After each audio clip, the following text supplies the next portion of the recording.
السلام عليكم ورحمة الله وبركاته. ليونيل ميسي يبكي على الهواء ولن تصدق ما قاله بعد فوز منتخب فرنسا على المغرب، والسبب أبكى الملايين. ولكن قبل أن نبدأ، عطر فمك بالصلاة والسلام على رسول الله صلى الله عليه وسلم وضع لايك للفيديو.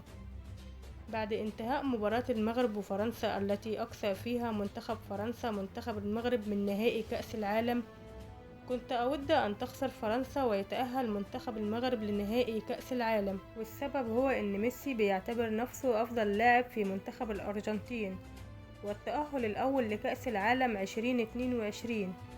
سوف نخوض مباراة صعبة وقوية في كأس العالم لكرة القدم أمام منتخب فرنسا يوم 18 ديسمبر الجاري، ولابد أن نحصل على كأس العالم في هذا العام.